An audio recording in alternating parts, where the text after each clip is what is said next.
Good day, folks. This is Greg Judy at Green Pastures Farm. Today we're in New Brunswick, and we're at Isaac's, your last name? Villineuve. Villineuve and his family. This is part of them. And who is this? This is my daughter Amanda and my son Caleb. Yep. And they were gracious enough to use their farm this morning on our first pasture walk here in Canada. And you can see behind, this is your finishing herd. You've got some yearlings out here and some 2-year-olds, coming 2-year-olds. Yep. And tell us a little bit what you're doing right here, the forage and how long you're moving them, stuff like that. So we move every 24 hours, and right now we're grazing a really nice paddock of fescue, orchard grass, red clover, and alfalfa. And it's wonderful. Beginning of October. We're very happy with the amount of biomass we have here. The cattle are doing great, and we've got at least 2 weeks of feeding here on this pasture. So we are very happy with what we have come to do. Folks, we just did a pasture walk. We walked out here and we pulled back the forage and looked down on the canopy of it. And immediately all you saw was earthworm castles. Earthworm castles. We saw castles. I mean, there was balls of them, and he pulled one of the castles open and looked down at the base of it. There was a hole the size of a pin, that big around. Yeah. And about every 8 inches you can find one of those. Oh, perfect. Yeah. And here's the crazy part of all this, folks. Here's a family.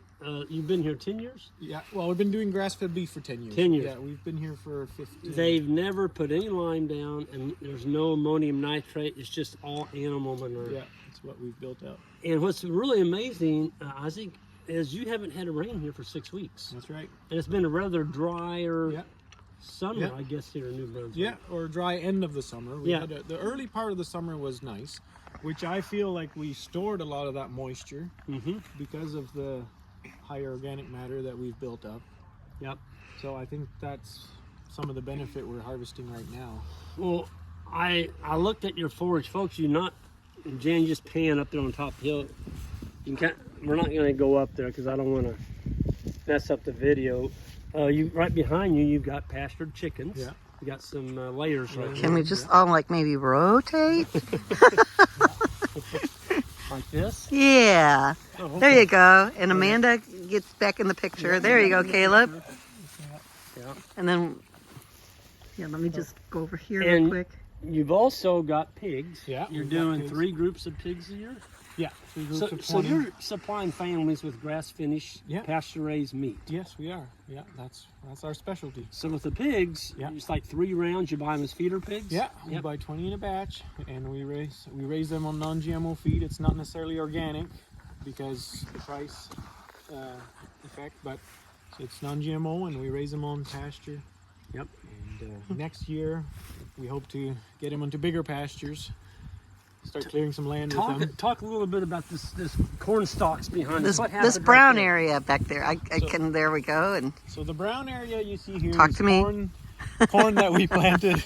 Should I start over? Nope. Okay. We never start over. Okay. So it's corn that we planted in July, and we also on the same day we planted the corn, we spread a cover crop seed to cover the whole. And what was in that mix? There was annual clovers, which is crimson clover, berseem clover, and there was stubble turnips, ryegrass, and radishes.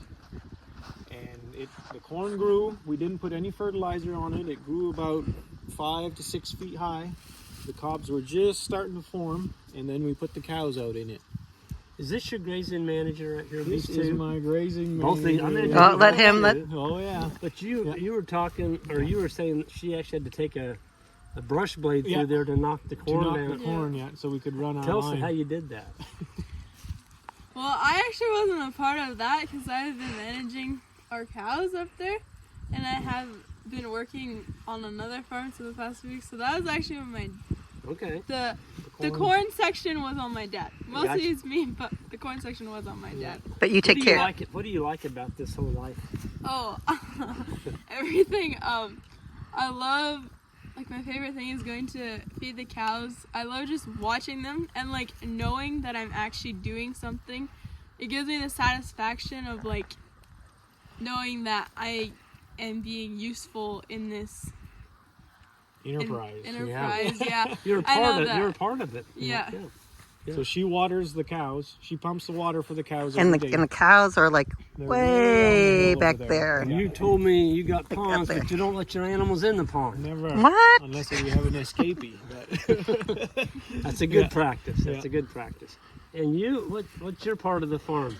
Just whatever Dad wants you to do? Yeah. But I like the machinery part of the farm more. Okay. So normally I won't get put on the cow team as soon, Yep. but I will still get put on Hey. the cow team. You got to But- have a machinery guy. on yeah. there. And you help with the pigs? Yes, I do help with. What do you do with the pigs? Well, we fence for them to give them like. We don't switch pastures, or we didn't this year, but we'd like to. So we have to like fix the pastures in spring and get them ready for pigs. He did that all by himself this spring. Good. Yes. Yeah. And he's in charge of hauling the water. So he takes that tractor down to a neighbor's pond. Oh, okay. Well, let me That's just a pan quite a over there. deal. Yeah, and he pumps that full and brings That's a it back. 966. Yeah. That's like a 100 horse Yeah, tractor. isn't it? 105, yeah. Yeah. Yeah. Man, at one time that was one of the biggest At tractors one time, made. that was a big tractor. Yeah. Yeah. And then who takes care of the chickens? The chickens, that's my other two daughters. They feed the chickens and gather the eggs at 4 o'clock So in you the have afternoon. six children. We have I six just saw children, your yeah. wife. Yeah. She's got a little boy. Yeah, a 7-week-old boy. 7 weeks. Yeah. He doesn't have much to do yet. No, I tell people he's still on mat leave. He'll be gathering eggs before long. Yeah, he'll be gathering eggs. Yeah, Well, it won't be long. I know y'all are busy, but we sure appreciate y'all opening up your farm to us. Well, We've enjoyed the morning. and they sell butchered. Yes. Yeah, So we- if somebody wants to find you on social media, Yeah. what is that? We have a Facebook page called Villineuve Family Farm, and we also have a website where you can order any of our products that we grow here on our farm. And it's Villineuve too. Villineuve Family Farm. Make sure I get that. I took a picture of it. Oh, you did? Okay, Okay, yeah. perfect. Folks, on the description section of this video, go to that. And if you're here in New Brunswick, this area, you need to be patronizing this young family. And they're feeding non-GMO corn. Normal corn to our pigs and chickens. Yeah. So that's a big We one. need the next generation. Here they are. Yeah, And they got 4 more underneath 4 them. more coming. Yeah. We've got to get that next generation out on the land. And these guys are already working off the farm. Yep. Yeah. She was- a little bit of time off the farm. I always say it's good. They were doing See potatoes, what- she was telling me. See what You did other farmers are potatoes? doing. Yeah, I worked a couple days on a potato harvester for one of the farmers that was here this morning. Okay. Folks, I'm going to do a 360 and show what's in the background here. We're going to be We're going to looking- rotate. we're gonna be looking- I didn't realize this till Isaac told me when we got here. That's the United States over there. Yeah. That's Maine. The state of Maine. The state of Maine, Yeah. and your farm touches Maine. Our farm touches the boundary. Yes. That's nuts. And look how beautiful the fall colors. I can't. Yeah. And if you rotate a little more, you get to see the mountain over Oh, there. here's the mountain. Yeah. A lot of color. Is there. that in the United States? Yes, that's in the United States. That's a Maine mountain. Yeah, that's called Mars Hill. Mars Hill? Yeah. Okay. Big windmills up Big there on windmills, top of yeah. it. Yeah. But I'm going to just come over here and see if I can get. They're just really almost at the peak of color up here. Yeah. Yeah. And so, it's hard. You can never justify I it. know, it's It's never the same. I think it's Well, let's about all the peak. kind of gather in. We do an ending shot here, folks. On the way out, if you'd hit that subscribe button, also check out the description section underneath here for this wonderful family, and please patronize them if you're in this area. They've got a wonderful story. They're doing things right, and we need to support these folks. Thank you all. Thank you. Thank you.